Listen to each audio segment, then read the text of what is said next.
Buenos días, buenas tardes. Me da mucho gusto de estar aquí con ustedes. Vamos a tener una charla, espero que amena, sobre este tema que es, pues como decía Manuel, bastante controvertido. Voy a comenzar con una anécdota, una anécdota que me contaron. Una mexicana le decía a una española: tus antepasados nos conquistaron. Y la española le contestó: no, fueron los tuyos, los míos se quedaron en España. Esta anécdota nos da una clara idea de lo que es todavía esta carga que tenemos sobre la conquista. Vamos a tratar de ver el fenómeno complejo que es la conquista desde varios aspectos, de varias perspectivas. Primero quisiera que ustedes se hicieran conscientes de que la conquista de México y de Hispanoamérica, hablamos de México, pero hablamos de Perú y de toda la América hispana, incluso de la América sajona, era algo inevitable. Era algo inevitable. Si no hubieran llegado los españoles y los portugueses, hubieran llegado los ingleses o los holandeses o los franceses, porque Europa estaba en este momento en un proceso de expansión. Y América no, ¿sí? América era un continente relativamente recientemente colonizado por Homo sapiens. Apenas 12,000 años tenía Homo sapiens en América. En ese sentido podemos hablar de un nuevo continente, ¿sí?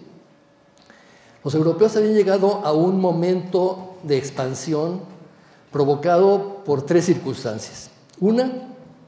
Una expansión económica que exigía, en una economía que se había desarrollado a partir de las ciudades, del comercio y del crédito, exigía metales preciosos. Y esos metales preciosos fueron uno de los motores por los cuales se impulsó el descubrimiento de América. Ellos no pensaban en América, estaban pensando en África, estaban pensando en Asia, que era lo que conocían, ¿no? América literalmente se les apareció, ¿no? Se toparon con América, no esperaban que hubiera ahí eso. Y sin embargo, eso que encontraron les dio suficientes metales preciosos como para impulsar ese nuevo sistema económico mundial que se conoció como el capitalismo tiempo después y que estaba apenas en sus orígenes. Es decir, América se inserta en este proceso de apropiación de metales preciosos que es parte de este proceso global en el que todavía vivimos, ¿sí? Entonces, este primer aspecto es fundamental para entender la conquista, ¿no? La expansión comercial, crediticia y sobre todo de apropiación del principal medio que tenían los europeos de intercambio, que eran las monedas de metales preciosos, básicamente el oro y la plata. Un segundo aspecto que también nos va a permitir entender este proceso es la formación de un imperio con pretensiones universales. Recuerdan que Occidente, desde el Imperio Romano, se manejaba en estos términos universales, ¿no? El Imperio Romano había dominado todo el Mediterráneo, en algún momento perdió sus posesiones por la invasión islámica. En Occidente, recuerdan, las invasiones germanas terminaron por disolver este antiguo conglomerado, esta unidad pluriétnica y multicultural que era el Imperio Romano, pero la idea imperial siguió viva en Europa. Y siguió viva cuando Carlomagno en el siglo VIII comenzó a tratar de reconstruir ese antiguo imperio romano con esta idea y fracasó, ¿no? El imperio se desgregó, se dividieron en monarquías, surgió Francia, surgió Alemania. Los emperadores otónidas, los emperadores del Sacro Imperio Romano Germánico, intentaron también reconstruir la idea del imperio, también fue un total fracaso. Y sin embargo, la idea imperial seguía ahí viva, ¿no? Y seguía ahí viva porque en esta historia del mundo vamos a asistir a procesos de universalización y procesos de regionalización, ¿no? Es decir, La universalización se da a partir de grandes unidades imperiales que crean unidades lingüísticas, de administración, unidades en las cuales el tránsito de mercancías es bastante seguro, ¿no? Porque finalmente los imperios hacen guerra, pero también producen paz, ¿sí? Y esto va a ser lo que va a generar esta idea imperial que va a consumarse en el siglo XV, a principios del siglo XVI, con Carlos V, ¿no? Recuerdan, Carlos V es un emperador que tiene esta idea, ¿no? Y está rodeado de un grupo y toda una mentalidad colectiva que piensa que este imperio es el último imperio antes del fin de los tiempos, ¿no? La idea apocalíptica, esta idea de que el fin del mundo se aproxima, generó a lo largo de la Edad Media la idea de que va a haber antes del fin del mundo un imperio universal, un emperador que va a gobernar sobre todos los seres humanos del planeta, ¿sí? Y un papa que va a ser el papa angélico, ¿no? Vamos a hablar después de la religión, pero quiero que tengan en cuenta que esta idea imperial está muy unida a la idea religiosa. Y resulta que en la cabeza del emperador Carlos V, Carlos I de España y V de Alemania, se conjugaron muchísimos territorios por herencias, ¿no? Algo que él no planeó, lo planearon sus antepasados, los reyes católicos, ¿sí? Los padres de su madre Juana y los emperadores austriacos, ¿no? Los ascendientes de su padre Felipe, ¿no? Maximiliano de Austria. Recuerdan que Carlos V heredó entonces un imperio enorme, un imperio que abarcaba toda la península ibérica, una buena parte de Italia, el sur de Italia, Sicilia, algunos territorios en el norte que conquistó gracias a sus hazañas guerreras, le arrebató o compitió con Francia y se los ganó, y por supuesto Austria, Borgoña, Flandes, el centro, una buena parte del centro de Europa, ¿no? En Alemania no tenía muchas posibilidades porque Alemania estaba muy dividida y recuerdan, se dividió aún más cuando surge la Reforma Protestante. Entonces, este imperio universal pretende también abarcarlo todo y América se inserta dentro de esta idea de un imperio universal, ¿sí? Es el paso obligado a esta unificación final de la humanidad bajo una sola cabeza, un rey católico. Comercio, metales, idea universal. Imperio abarca toda la humanidad, idea universal. El tercero de los factores universalistas que van a propiciar no solamente el descubrimiento, sino la transformación de las comunidades indígenas que habitaban América es la religión católica, ¿sí? Recuerdan que el catolicismo, el cristianismo en general, igual que el islam, son religiones con pretensiones universales. Esas pretensiones universales son, digamos, consecuencia de un monoteísmo muy circunscrito al pueblo judío, es decir, el monoteísmo judío, que se expande a toda la humanidad. Es decir, la gran aportación de estas dos religiones, el islam y el cristianismo, hijas del judaísmo, es que consideran a la humanidad como una. Antes de esto no existe la idea de humanidad, ¿sí? Los romanos se sienten romanos y los griegos griegos y los demás son bárbaros, ¿no? No son humanos, son semihumanos. Sí, hablan y caminan y tienen características humanas, pero la idea de una humanidad universal, eso no existe. Cada pueblo se siente el ombligo del mundo, ¿sí? En todo el planeta pasa esto.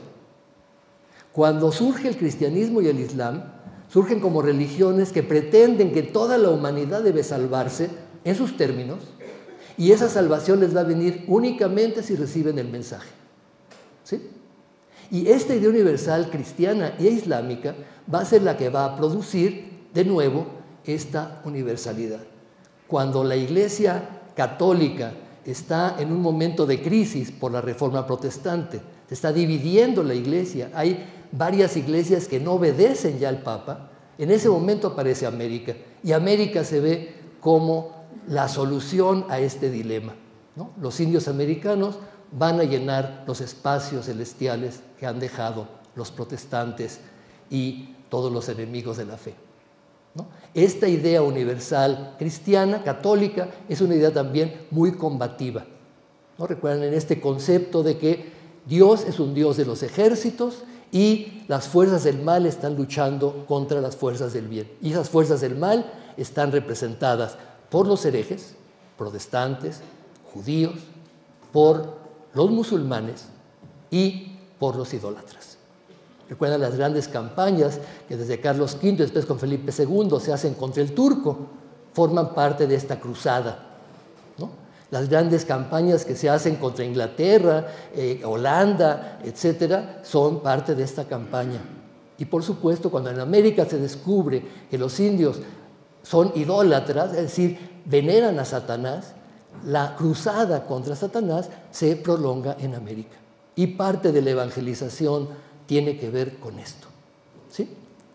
Entonces, esos tres factores universalizadores, el factor comercio, moneda, metales, el factor imperio y el factor religión universal, van a determinar por qué América cae dentro de esta esfera de influencia y por qué América entra a los inicios de este mundo global en el que estamos viviendo y por qué Occidente es la primera civilización que se va a imponer sobre el planeta. ¿Por qué no China? Porque China no tenía estos tres factores, ¿no? Porque China no pretendía ser una religión, imponer la religión universal, ni pretendía tener un comercio universal, ni pretendía ser un imperio universal. Los chinos se la pasaban viendo su ombligo, ¿sí? Entonces, fue este factor el que propició la conquista. Hablar de conquista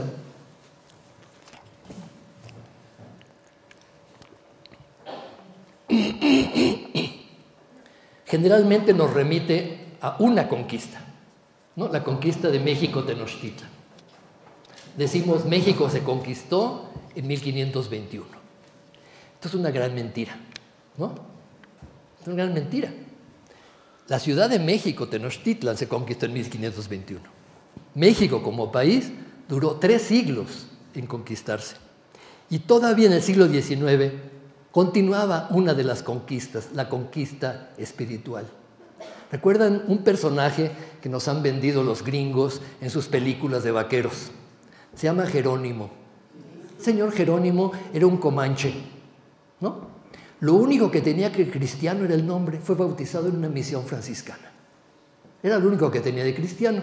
Pero nos habla que a mediados del siglo XIX, por 1860, todavía había misiones franciscanas en el sur de Estados Unidos, ¿sí? Y esto era parte de la conquista. Si la conquista, entonces vamos a verla como un conjunto de fenómenos que no solamente tienen que ver con lo militar, ¿no? Ciertamente el primer proceso conquistador es un proceso militar, pero no solamente militar. Hay también un proceso de pactos, de pactismo, ¿sí? Una mezcla entre diplomacia y lucha armada, ¿no? Eso vamos a verlo cuando hablemos de la ayuda que recibió Cortés de las comunidades indígenas, ¿no? La conquista no se pudo haber hecho sin los indios. Muy difícil que 10 españoles, un puñado de españoles, 100 españoles, 100, menos de 100, hubieran conquistado a millones de personas, si no hubieran tenido la colaboración de esos millones de personas, o de una parte de ellos, ¿sí? Igual pasó en Perú. El segundo aspecto, dentro de esta conquista militar debemos tener también en cuenta que hay pugnas entre los capitanes españoles, ¿no? Los españoles no son un bloque, ¿sí? Todos tienen intereses personales, no hay un concepto de España conquistando, ¿no? Son intereses personales, familiares, clientelares, que están buscando su propio beneficio, ¿no? Tenemos el caso de Diego Velázquez, que llega a Cuba independizándose de Diego Colón, que era el gobernador, el hijo de Cristóbal Colón, el gobernador de Santo Domingo, ¿sí?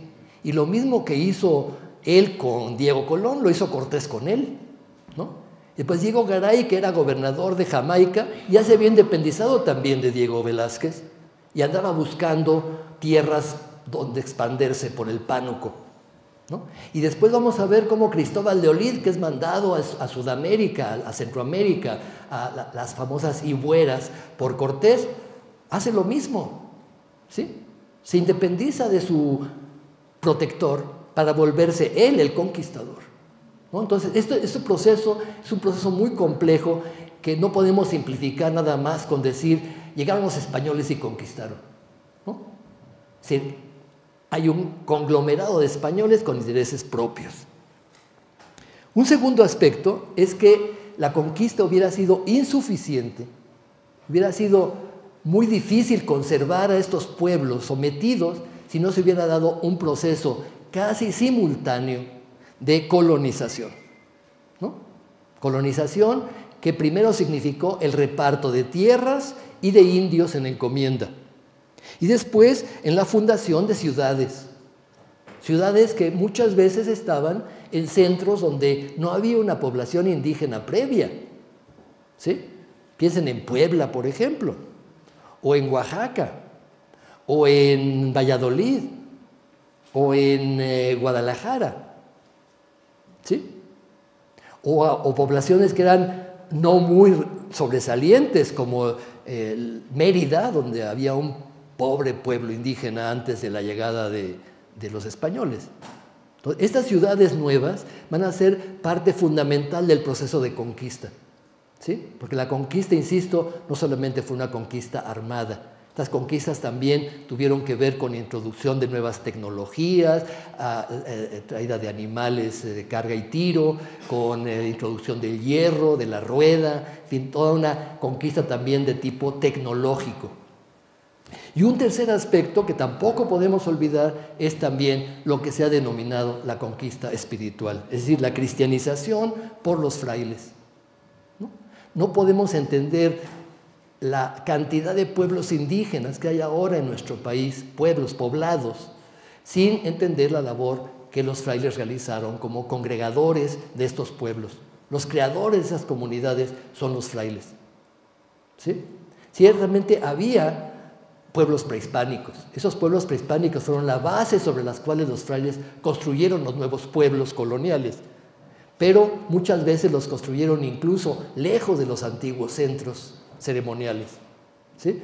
Existe la errónea idea de que los frailes construyeron siempre sus iglesias sobre las pirámides, y esto fue más bien excepcional, ¿sí? Pueblos, por ejemplo, como Tlaxcala, la actual Tlaxcala, se fundó en el medio de los 4 señoríos tlaxcaltecas que estaban en las montañas. Recuerdan, la palabra altépetl significa agua, cerro, y era la palabra para definir un pueblo. Y el pueblo era un centro ceremonial, un lugar de tributo, es decir, un palacio, y un mercado. Esos 3 elementos, ¿no? El teocalli, el tecpan y las 3 Ts, ¿no? Y el tianguis serán la base sobre la cual se sentaron los frailes, pero en otro lugar, que no era el cerro, sino en el valle, ¿no? Así tenemos a Huejotzingo, tenemos un montón de poblados que surgieron precisamente en nuevos espacios, llamándose igual que los antiguos pueblos, ¿no? Otros como Cholula, como la Ciudad de México, como muchas de las ciudades de los alrededores del lago, como Texcoco, como Tacuba, ellos sí se asentaron sobre poblados prehispánicos, o como Pátzcuaro, ¿sí? Esos sí fueron pueblos indígenas prehispánicos que siguieron funcionando, ¿no? Entonces, el problema que tenemos ante este complejo proceso que significó la conquista es, primero, generalizar, ¿no? Hacemos generalizaciones que, si nos ponemos a rascarle un poquito, pues no se sostienen mucho, ¿no? Y segundo, no podemos hablar igual de una región y decir que esa región es igual a otra, ¿no? No es igual la conquista que se dio en Mesoamérica. Mesoamérica son pueblos sedentarios, son pueblos donde hay tributación, donde están acostumbrados a ir a santuarios, a lugares donde hay veneración a dioses, donde hay una casta sacerdotal y guerrera, donde hay una organización de trabajo comunal, el tequio, ¿no?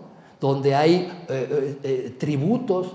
Todo esto hace que la conquista española sea mucho más rápida que en territorios donde hay pueblos nómadas, donde no hay ciudades, donde la gente anda cazando y recolectando, donde no hay estructuras sociales y políticas, donde no hay gobiernos, ¿no? Donde los clanes son familias que van buscando el alimento en extensos territorios y no están sedentarizados, no pagan tributo. Todo esto hace que las conquistas sean totalmente distintas. No es gratuito que los grandes centros virreinales que se fundan en América estén fundados sobre las dos grandes realidades prehispánicas de alta civilización, Mesoamérica y el área andina, ¿no? Es ahí donde se fundan los virreinatos, porque esos virreinatos se aprovechan de una realidad prehispánica existente que funcionaba muy bien y que sigue funcionando gracias a esto, ¿no? Los españoles utilizan esta realidad prehispánica para funcionar, ¿sí? Y por supuesto, vamos a ver, parte de este funcionamiento se debe a los aliados indígenas, tanto para los frailes como para los conquistadores. Matthew Restall, un investigador norteamericano, publicó hace ya algunos años un libro que se llama Los 7 mitos de la conquista. Me voy a basar en él un poco, obviamente ampliando algunos de los temas, para explicarles esto que fue, digamos, el complejo proceso de la conquista militar.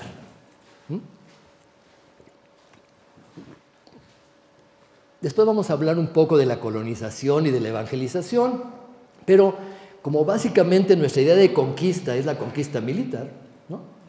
Vamos a hablar de estos 7 mitos. Primero, el primer mito es que son hombres excepcionales, ¿no? Que son hombres únicos, ¿no? Claro, ¿por qué pensamos que son hombres únicos? Bueno, porque nuestra principal fuente de información, es decir, los principales documentos que tenemos sobre sus hazañas, fueron escritas por ellos mismos. ¿Sí? Si leemos las cartas de Cortés, autoguayabazos, ¿no? Yo fui, yo hice, yo ¿no? Soy buenísimo, ¿no? Estamos entonces ante relaciones de méritos que nos hablan de las hazañas que realizaron, porque están pidiendo al rey privilegios, exenciones, títulos, ¿no? Es decir, algo que no tenían. Porque la mayor parte de estos hombres son unos donadie, ¿no? Llegan con una mano adelante y otra atrás. Son hidalgos, según ellos, cuando mucho, y el hidalgo es un miembro de la baja nobleza que no tiene tierras. Alguien que tenía tierras o que tenía una posición no se venía a América a perder la vida, ¿no? Son gente muy, muy pobre, ¿no? O con muchas ambiciones.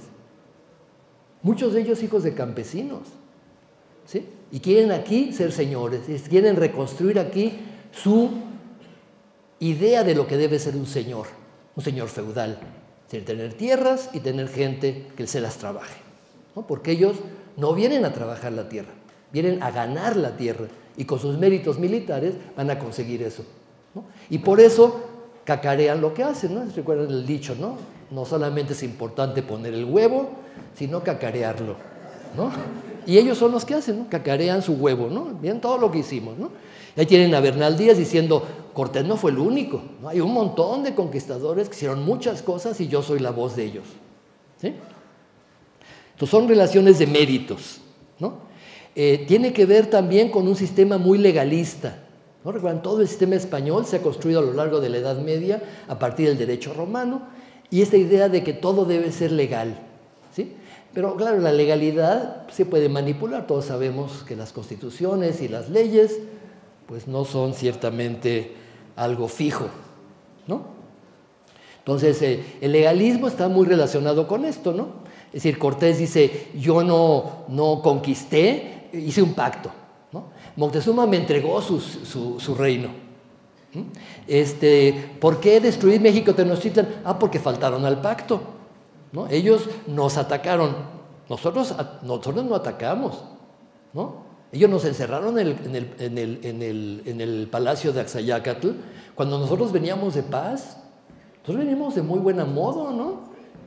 Sí, nada más se hicieron prisionero a Moctezuma, derribaron el ídolo de Huitzilopochtli, ¿no? Pero no hicieron nada, ¿no? Entonces ellos están justificando legalmente porque esta conquista es una conquista legítima, ¿no? Porque recuerdan esta idea de la guerra justa, que es una idea que viene de San Agustín, ¿no?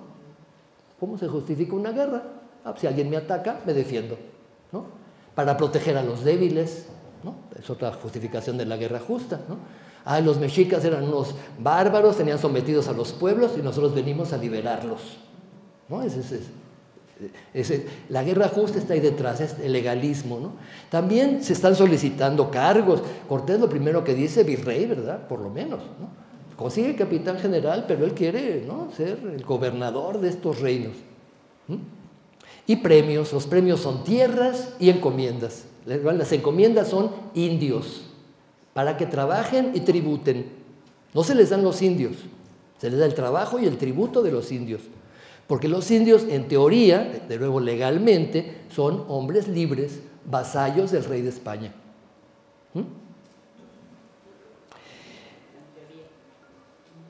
¿Perdón?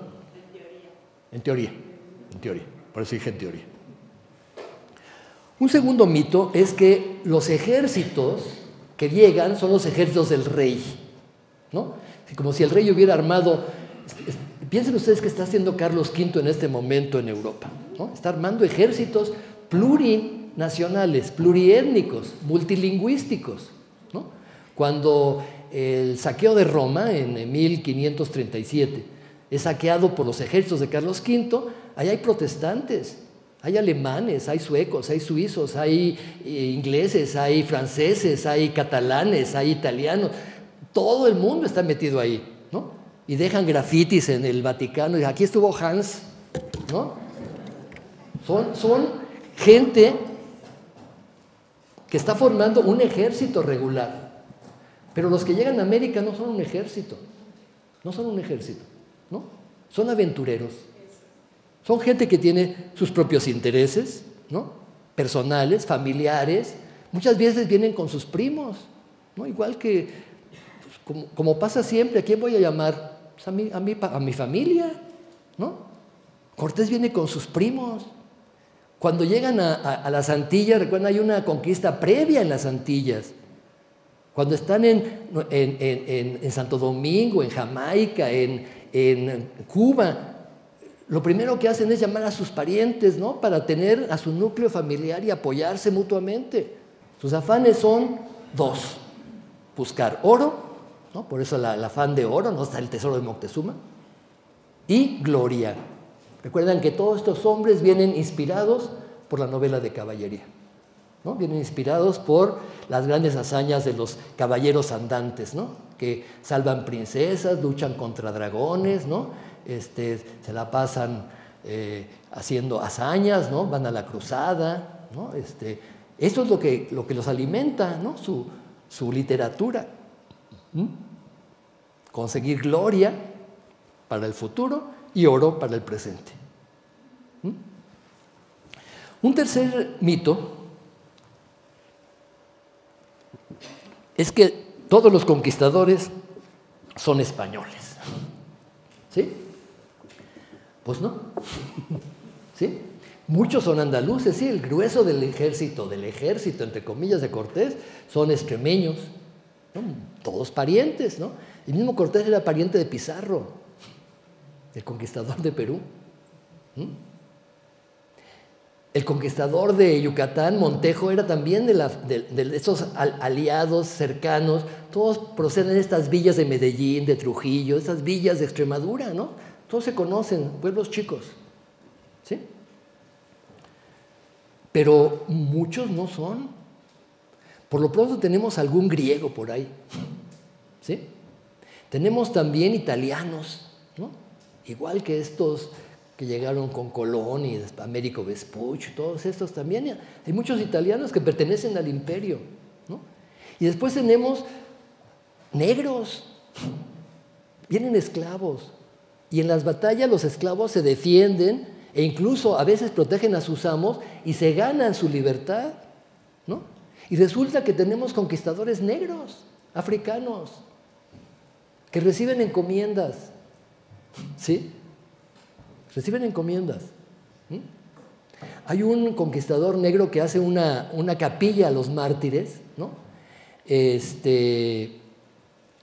Y que nadie dice que es negro hasta que después algún investigador, Restal entre ellos, descubrió que era un africano exesclavo que había sido liberado, ¿no? Y no tenemos uno o dos, tenemos muchos casos en todas las conquistas en América, en Norteamérica, en Centroamérica y en Sudamérica. Y después tenemos a todos los conquistadores indígenas, que nos olvidamos que la conquista hubiera sido imposible sin ellos, ¿sí? Los aliados tempoaltecas, que estaban ya hartos de los mexicas, los aliados tlaxcaltecas, que estaban ahí marginados y que los mexicas no los dejaban ni pasar sal, ¿sí? Todos los pueblos, los mexicas habían logrado pactos con muchos pueblos, por eso podían gobernar, pero no todos los pueblos que estaban sometidos al mexica estaban con ellos de muy buena gana, ¿sí? Eso también nos permite explicar por qué una buena parte de los ejércitos, si no es que podríamos atreverme a decir el 70-80% de los ejércitos españoles eran indígenas, ¿sí? Y no solamente en la conquista de México Tenochtitlan, en la conquista de los señoríos de Tehuantepec, en las conquistas de Sudamérica, en Guatemala. Los ejércitos que llevó Pedro de Alvarado para conquistar Guatemala eran ejércitos mexicas, ejércitos que hablaban náhuatl. Hay todavía barrios en Guatemala que se llaman Mexicalcingo, sí, el pequeño Mexiquito, ¿sí? Porque eran gente mexica que fue a la conquista. Y los ejércitos de Montejo en Yucatán eran mayoritariamente ejércitos indígenas. Y el norte, cuando está conquistando el norte, muchos de los ejércitos del norte son indígenas. El fundador de Querétaro es un indio otomí, ¿sí? O mestizos, ¿sí? Entonces, estamos ante otro mito. La conquista la hicieron los españoles. No, la hicieron los españoles con un montón de aliados indígenas, algunos africanos y otros europeos. Después, otro de los grandes mitos, el éxito inmediato, ¿sí? Se conquistó México Tenochtitlan, todo el imperio cayó. Es decir, 1521 es el inicio de un larguísimo proceso, larguísimo, que duró 3 siglos y más. ¿Qué significa esto? Primero, cuando cae México Tenochtitlan, después de este famoso sitio, ¿no?, que duró varios meses, y después recuerdan, 2 años después de llegar, llegó en 1519, está conquistando México Tenochtitlan 2 años después, o sea, no fue fácil, no fue rápido, no fue inmediato. Después de esto viene la búsqueda de metales, ¿no? Manda a sus capitanes a buscar zonas donde conseguir metales y aliados, ¿no? Recuerdan, Cristóbal de Olid es enviado a Michoacán y los señoríos purépechas dicen: lo que le pasó a México Tenochtitlan es terrible, la ciudad más grande de Mesoamérica ha caído. No queremos lo mismo para Tzintzuntzan, ni para Pátzcuaro, ni para Iguazio. Con esa triple alianza purépecha se rindió de buena manera, ¿no? Y se convirtieron en aliados de Cortés. Incluso Francisco Tanganchuan, el Calzónzin de Tzintzuntzan, se bautizó como Francisco, ¿no? Porque los franciscanos lo bautizaron. Igual pasó con los señores de Tlaxcala, con Maxicatzin, con el señor Iztlizóchitl de Texcoco, ¿no? Es decir, todas estas regiones cayeron así porque se aliaron con el conquistador, pero otras no, ¿sí? Hubo regiones, por ejemplo, en la zona Yopitzinga, en Guerrero, que tardaron todavía varias décadas en ser sometidas. Los mijes de la Sierra Alta de Oaxaca, todavía en el siglo XVII estaban dando lata, ¿no? En Tehuantepec hay contiguas rebeliones, ya no digamos en Yucatán, ¿sí? O sea, la conquista no fue inmediata. Uno de los grandes errores que tenemos cuando hacemos historia simplificada es no considerar que este país es un país muy complejo y es un país con muchísimas regiones y regiones muy diversas, y cada una de las regiones tiene su historia, ¿sí? Así como cada una de las conquistas tiene su historia, ¿no? A veces fue muy fácil insertarse en el gobierno español, ¿no? Cuando los caciques se aliaron con los conquistadores y recibieron, por supuesto, como beneficio, tierras, indios y convertirse en gobernadores españoles de estos pueblos. Pero otras veces no. Otras veces la resistencia fue muy fuerte, ¿sí? Y ya no digamos más al norte, ¿no? Cuando nos vamos a la frontera de Mesoamérica, que es el río Lerma-Santiago, ¿no? Complejo hidráulico, ¿no? Que desemboca, recuerden, en la laguna de Chapala y después en el Océano Pacífico. Esa era la frontera con los chichimecas. Más allá de esa frontera, la conquista fue dificultísima. Se dio porque se descubrieron las minas de Zacatecas y era necesario llegar a Zacatecas y traer el mineral de allá, en medio de pueblos chichimecas que asaltaban las caravanas, robaban, mataban, descabellaban a la gente, y literalmente fue una guerra a sangre y fuego que duró 50 años. Esa conquista no se menciona cuando hablamos de la conquista de México. Y esa conquista terminó siendo una conquista hecha comprando la paz por un capitán mestizo, hijo de un aguachichil y de un español que se llamaba Miguel Caldera. Esa conquista nadie la menciona. Y es fundamental para entender la formación de este centro del país que es el Bajío. Y a partir de ahí las conquistas del norte siguieron el mismo modelo, ¿sí? Conquistas armadas, con misiones, con reales de minas, con pueblos indígenas trasplantados desde el centro, de nuevo los indígenas, colonizando, ¿sí? Otomíes, tlaxcaltecas, purépechas, esa fue la conquista del norte. En San Luis Potosí hay comunidades que se llaman Tlaxcalilla, ¿sí? Los otomíes estaban presentes en el descubrimiento de minas en las zonas tan lejanas como Cerralbo o Cadereyta, ¿no? Mestizos, mulatos, indígenas. Estamos en un proceso en el cual la conquista no fue inmediata, les digo, duró 3 siglos.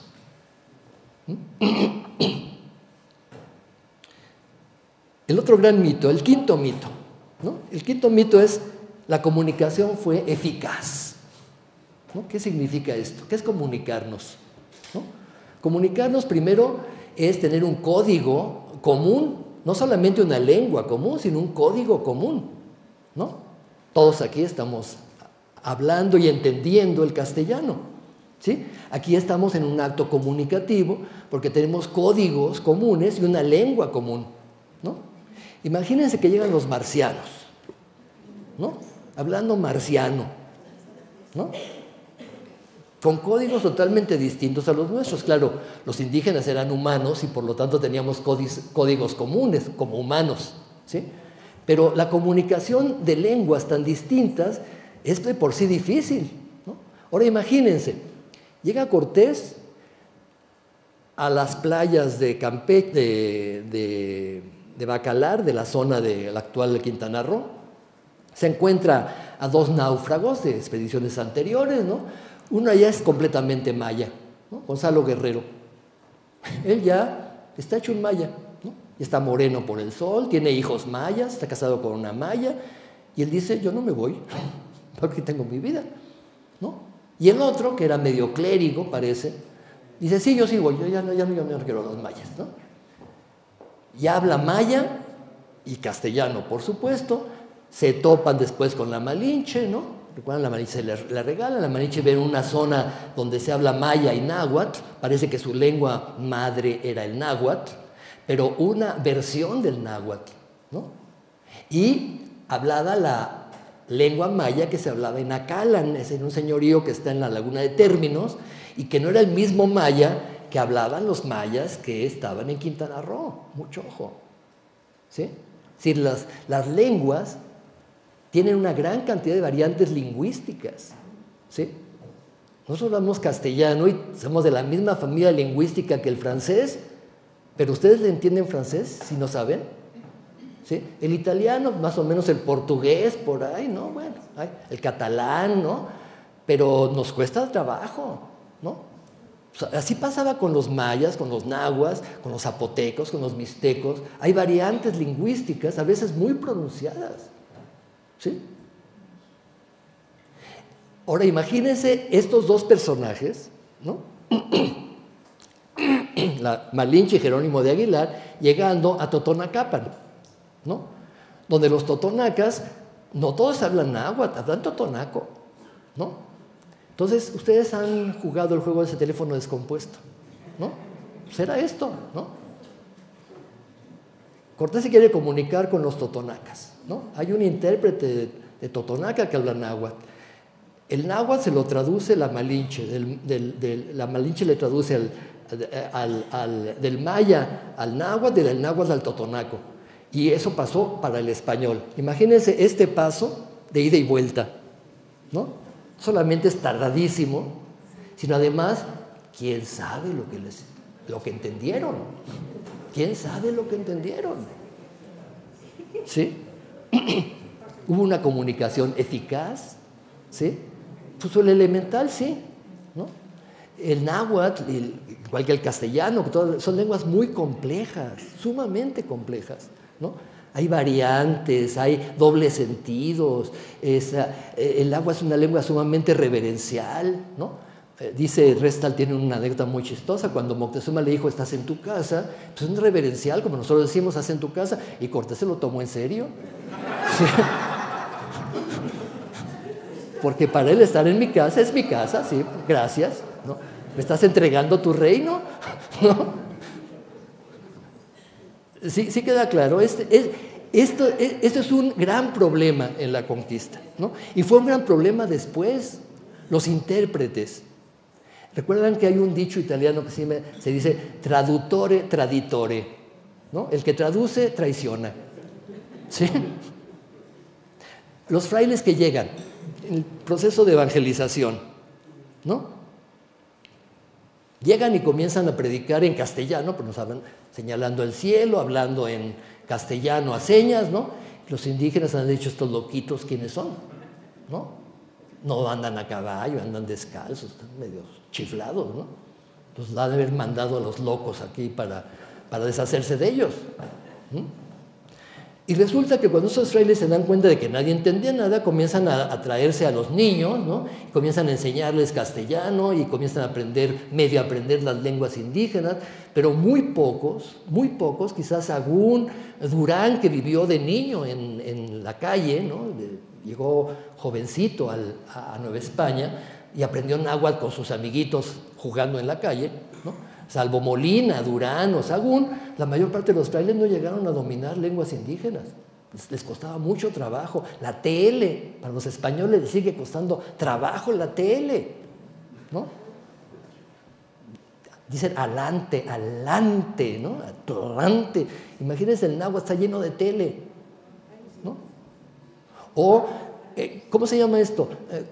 Cuauhnáhuac. Cuernavaca. ¿Qué hay de Cuauhnáhuac a Cuernavaca? O, ¿cómo se llama esto? Huitzilopochtli. Churubusco. Díganme si no tenían oído de artillero. ¿Sí? Imagínense qué posibilidades había de comunicarse. Pues con intérpretes, ¿no? Y los intérpretes pues interpretaban lo que les venía en gana. ¿Sí? Y lo mismo pasó en la conquista. Muy pronto alguno de los pajecitos que venía con Cortés, que era muy hábil para las lenguas, aprendió náhuatl, ¿sí? Y ya la Malinche se desembarazó un poco de la cantidad de gente que quería que le tradujera, ¿verdad? Algunos autores dicen que incluso Cortés llegó a hablar náhuatl. Pero hablar una lengua es difícil. Hablar una lengua bien, entender todas las sutilezas de la lengua, ¿sí? Entonces el problema de la comunicación será un problema, no solamente en la conquista, también en la evangelización y también en todo el proceso futuro. Pero claro, siempre va a haber estos puentes, esos intérpretes, ¿no? Esta gente que habla varias lenguas y que posibilita la comunicación. El sexto de los mitos es la devastación y el exterminio, ¿no? Claro, aquí ¿qué tenemos como fuente? Si leemos La visión de los vencidos, el libro este que tuvo un gran éxito, se ha traducido a todas las lenguas del mundo, es un libro que de hecho es una recopilación, una selección del libro 12 del Códice Florentino. Recuerden, el Códice Florentino es un códice que mandó a hacer Sahagún para hacer él su historia, historia de los indios de la Nueva España, la historia general. Y en este libro, en este códice, el último libro, el libro 12, es una relación de la conquista narrada en términos indígenas, ¿sí? El libro se está recopilando a mediados del siglo XVI posiblemente, pero se termina como por 1570-80, ¿sí? O sea, los que están informando a estos indígenas que están recopilando el libro eran niños cuando la conquista. Eran niños, ¿sí? De los viejos ya ninguno vivía, de los que sobrevivieron, ¿sí? Entonces, claro, la visión de los vencidos es una visión terrible, es una visión tremenda, no es errónea, al contrario, es una visión muy objetiva, ¿sí? Pero es eso, una visión, ¿sí? Entonces, a partir de esa visión, claro, un pueblo sitiado, como todos los pueblos sitiados del planeta, sufren hambres, epidemias, muerte, devastación. Es parte del proceso de la humanidad. La humanidad somos una especie que nos hemos pasado conquistando unos a otros. Hemos pasado de ser conquistadores a ser conquistados, a volver a ser conquistadores y a volver a ser conquistados. Los mismos españoles, castellanos o como queramos llamarles, ¿sí?, habían sido pueblos conquistados, ¿sí? Es decir, no tenemos el monopolio del sufrimiento, ¿sí? Todos los pueblos conquistados han sufrido horrores. Es parte de la conquista, es parte del horror de la guerra, ¿sí? Es parte del horror de la guerra, ¿no? Entonces, a partir de ahí no podemos decir toda la conquista fue devastación y exterminio, ¿no? Los españoles vinieron a matar a los indios. Algunos hablan de genocidio, ¿no?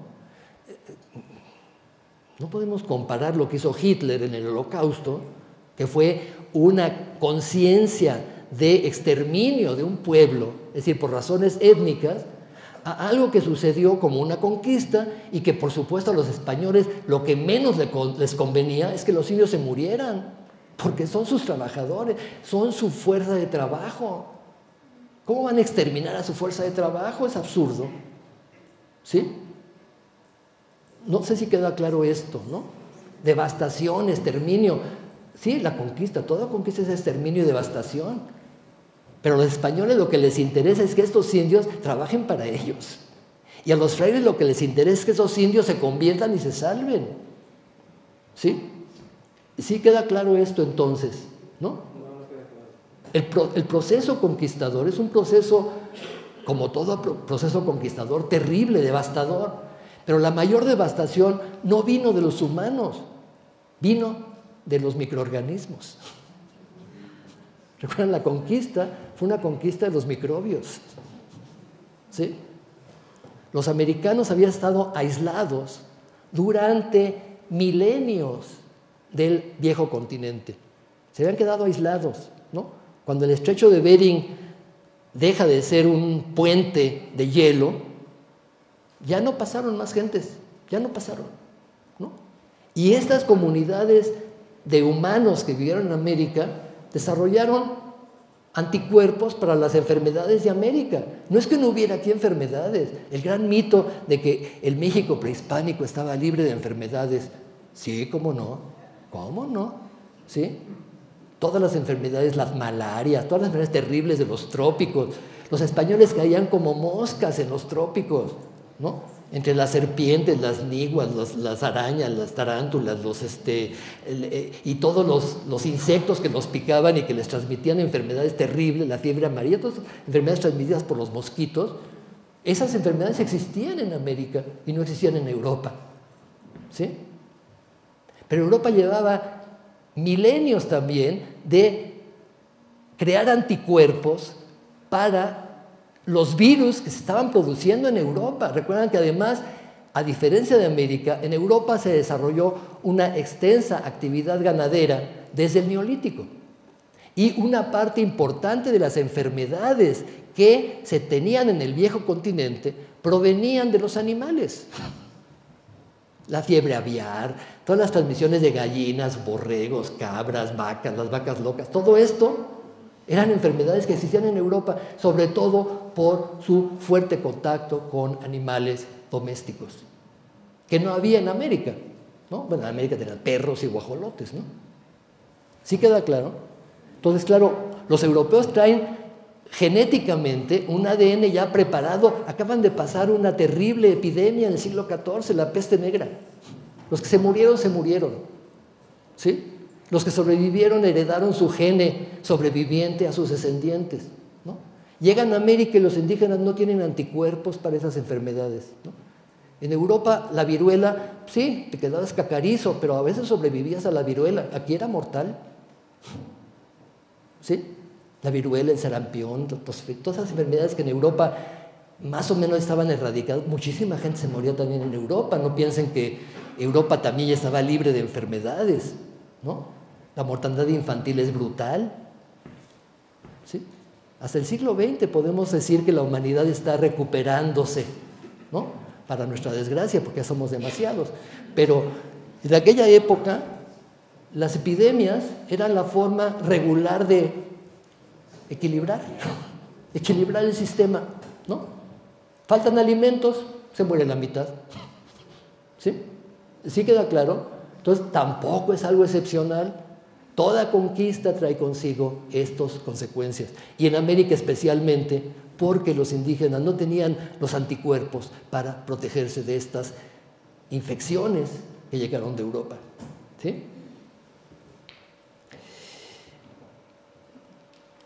El séptimo mito, la superioridad española, ¿no? La superioridad española tiene que ver con ¿qué? Armas, ¿no? Sí, traían armas de fuego, ¿sí? 4.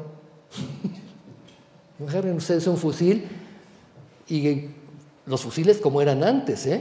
Tienen que cargar, meter la pólvora, prender la mecha, ¿no? Mientras estaban haciendo esto ya me mataron, ¿no?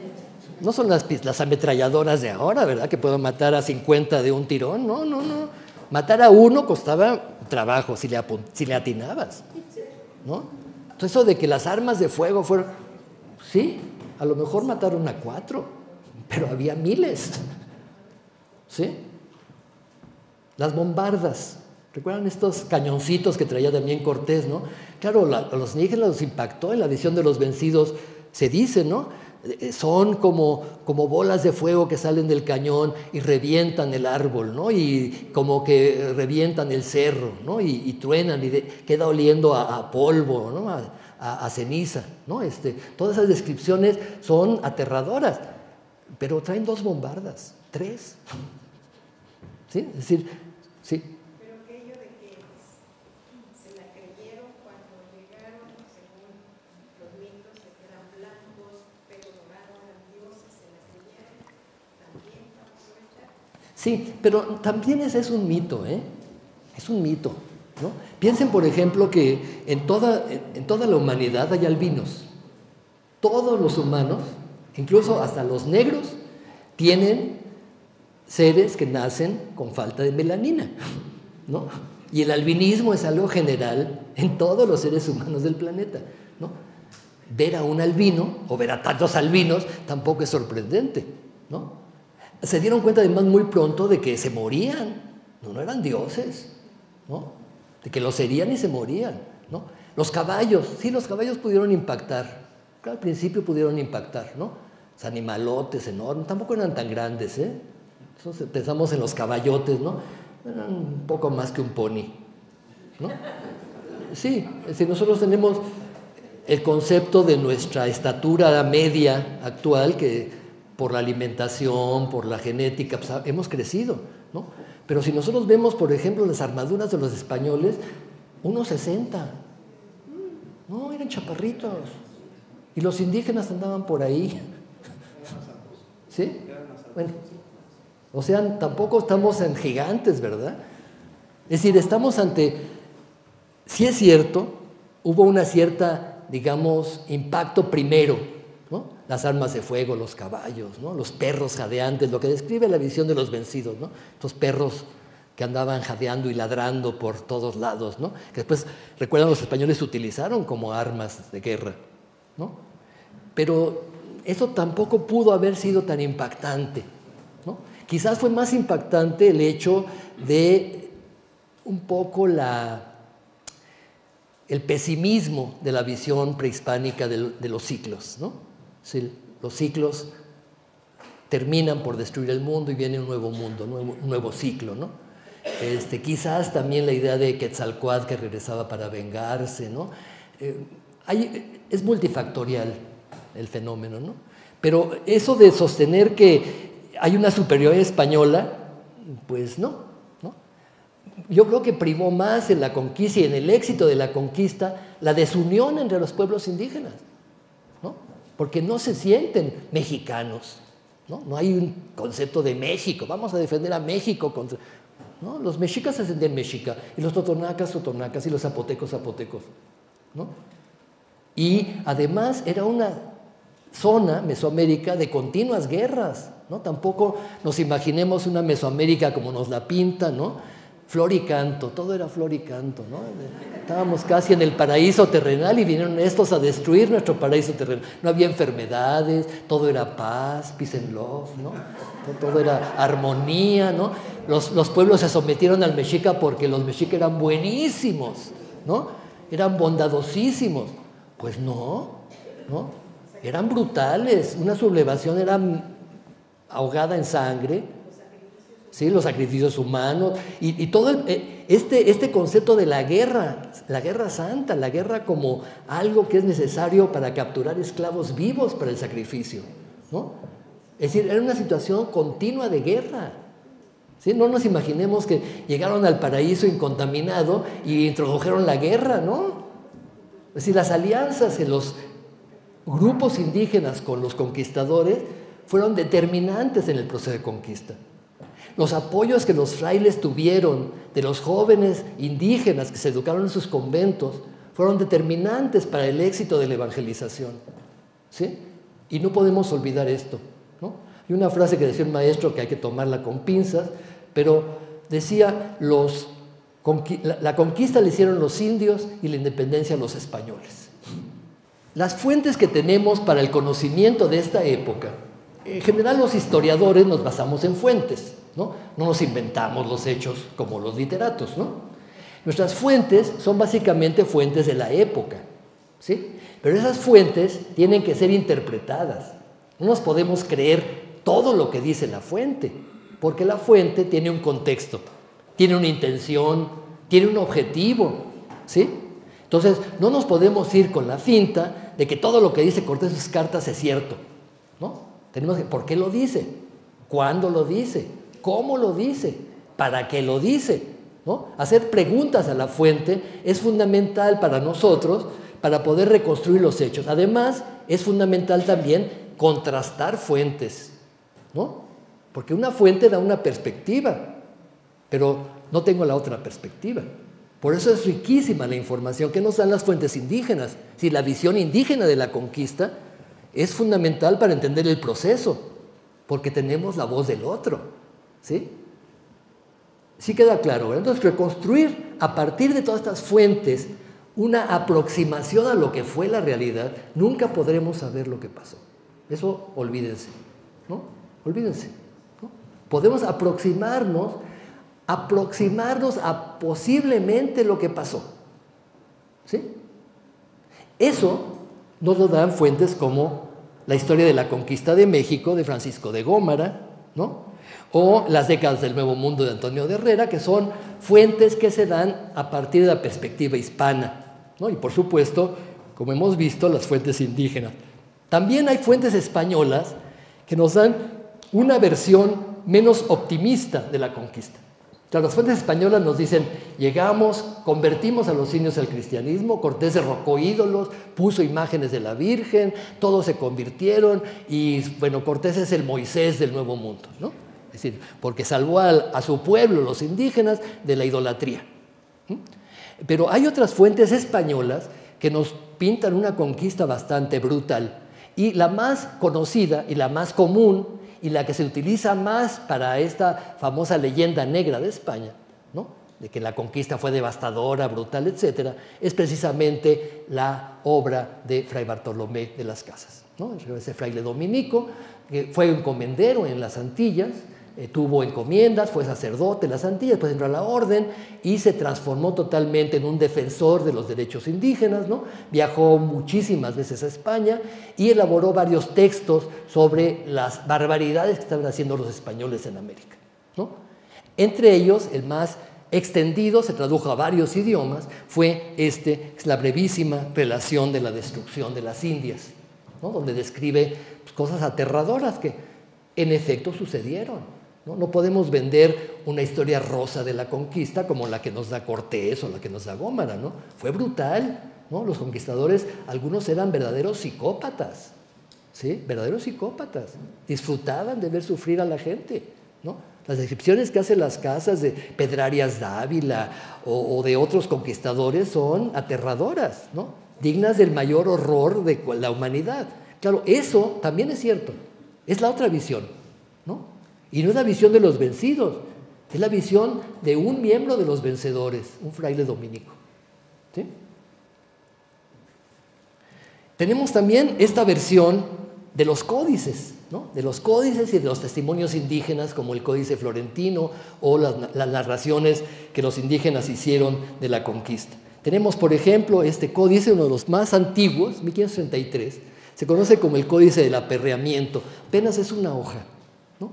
Es una descripción de un tipo de castigo que hacían los españoles sobre los indios que se fugaban o que querían someter. Es lanzarles a sus perros bravos, ¿sí? Se conoce así como el Códice del Aperreamiento, porque también esto lo describe las Casas en la brevísima relación, ¿no? Era una forma muy brutal de someter y de espantar, ¿no? Imagínense un perro bravo que se te echa encima, ¿no? Y aparecen dos personajes arriba que son Cortés y la Malinche, ¿no? Estos dos personajes van a ser fundamentales en el imaginario sobre la conquista, ¿sí? El imaginario sobre la conquista. ¿Qué significa el imaginario sobre la conquista? Cómo se construyó, reconstruyó y volvió a reconstruir la conquista a lo largo del siglo XVI, XVII y XVIII, ¿sí? Porque la conquista, como un hecho fundacional, no fue una invención del XIX, fue una invención desde el XVI, ¿sí? Desde el XVI la conquista se elaboró y se reelaboró y se reelaboró a partir de los testimonios indígenas y españoles y a partir de las necesidades que cada uno de los grupos que emitían estas historias le convenía, ¿sí? Tenemos, por ejemplo, la visión indígena del aperreamiento, ¿no? Vean aquí el Códice Huejotzingo, donde es otro tipo de postura, ¿no? La conquista fue muy eficiente y los huejotzingas participaron en ella, ¿no? Aquí está una visión de los vencedores huejotzingas, ¿sí? Sí, no todos los vencidos fueron indígenas, sino todos los vencedores fueron españoles, ¿no? Aquí los indígenas están mostrando en estos códices cómo colaboraron con Cortés, igual que el lienzo de Tlaxcala, ¿no? Porque le están pidiendo al rey, es una relación de méritos, le están pidiendo beneficios, reconocimiento, prestigio, favores, no ser entregados en encomienda, tener sus propias autoridades, etcétera, etcétera, etcétera, ¿no? Entonces, ¿cómo obtienen esto? Pues Cortés no hizo solo el trabajo, también nosotros participamos, ¿no? Y varios de estos códices están relacionados con estas colaboraciones, ¿no? Nosotros los podríamos llamar colaboracionistas, como en el siglo XIX consideraban los tlaxcaltecas traidores o la Malinche traidora. No. ¿Traidora a qué? ¿Sí? ¿Queda claro? ¿No? Como este mensaje es un mensaje de que los indios vienen bajo el estandarte de la Virgen María, todavía no saben pintar muy bien a la Virgen, se fijan, parece una bruja que está ahorcando al niño, ¿no? No parece una Virgen amorosa, que no, así veían los indígenas, todo es perspectiva, ¿no? Así veían los indígenas la imagen que traía Cortés, ¿no? Todavía no sabían que era la madre de Jesús, todavía no sabían nada, pero la pintan como el estandarte de Cortés.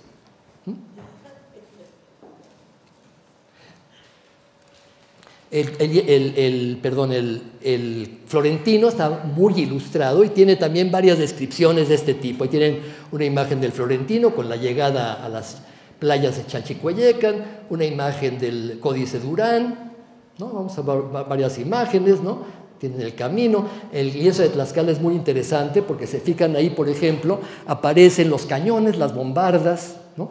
Aparecen cargando las ruedas de los cañones, no se podían llevar por el caminos empedrados, ¿no? Pedregosos. Aparecen las primeras menciones a abuso. Vean aquí abajo un español agarrando a un indígena del cabello, ¿no? Ese es un referente continuo de los códices sobre los abusos de los españoles, de los encomenderos. Tienen ahí otro que está cargado por un tameme, ¿no? En la parte de arriba, es interesante, ¿no?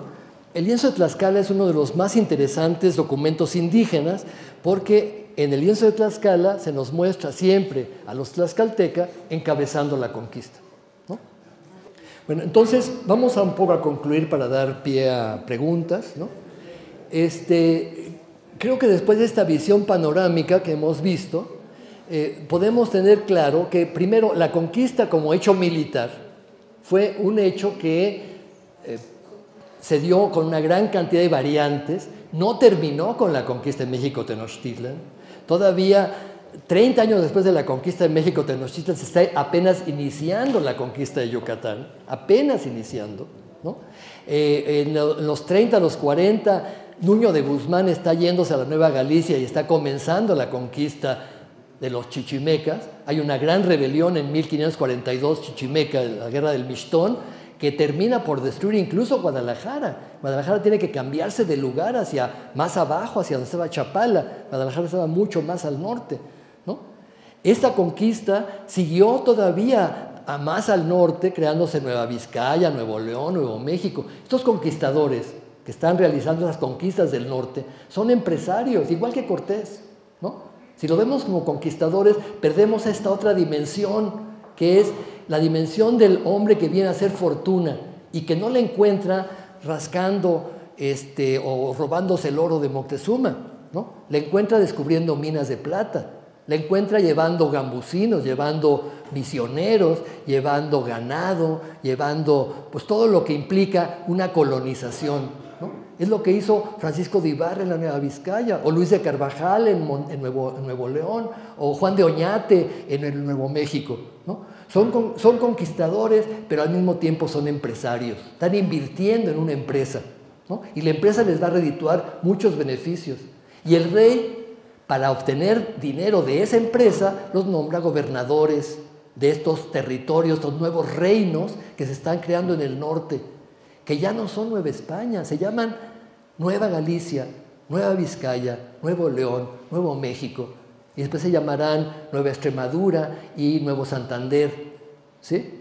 Estos territorios del norte están teniendo otro tipo de conquista y otro tipo de colonización, muy distinta a la del centro, ¿sí? La conquista y la colonización de este tipo no pudieron realizarse si no iba paralelo a ellas el proceso de conversión o de imposición de la fe católica, ¿sí? Y esta es la otra conquista que tampoco podemos olvidar, ¿no? Recuerdan, hay un dicho pues me gusta mucho porque dice: Inglaterra dejó en la India ferrocarriles, España dejó en América iglesias. ¿Sí? Eso es lo que es la conquista. La conquista es una conquista, obviamente, militar, económica, la explotación de los metales. Los metales no se sacaban solos, se explotaron a indígenas, a mestizos, a mulatos, a africanos. Esos metales fueron a enriquecer a Europa y gracias a esto se dio el despegue. Y no fue beneficiada España de este despegue, sino Inglaterra, Holanda, las grandes potencias que estaban ya mucho más avanzadas desde el punto de vista económico que España, ¿sí? Estos metales americanos transformaron totalmente la idea del mundo tal como se conocía y convirtieron este mundo en algo nuevo. La conquista trajo consigo esto, trajo consigo un proceso cada vez más acelerado de globalización, ¿no? Recuerdan, una parte importante de la conquista tuvo también que ver con la ampliación de las redes comerciales, ¿sí? El comercio que habíamos visto fue uno de los factores que impulsó el descubrimiento de América, también fue uno de los factores que propició que desde Nueva España comenzaran a hacerse expediciones hacia las Filipinas, hacia China, hacia Japón, ¿sí? El sureste de Asia entró entonces en contacto con América y Nueva España se convirtió en el centro de este comercio internacional globalizado, ¿sí? Nada más piensen, por ejemplo, que en el siglo XVII la dinastía Ming china comenzó a cobrar sus tributos en plata y la plata salía de las minas americanas, sobre todo de Nueva España. Es decir, los chinos pagaban sus impuestos con pesos de plata mexicanos, ¿sí? En el siglo XVII. Entonces estamos entonces ante un proceso global en el cual nos vamos a insertar, o se van a insertar los novohispanos del siglo XVI, XVII y XVIII. Y la conquista fue solo el primer paso de este complejo proceso que llega hasta hoy. Muchas gracias.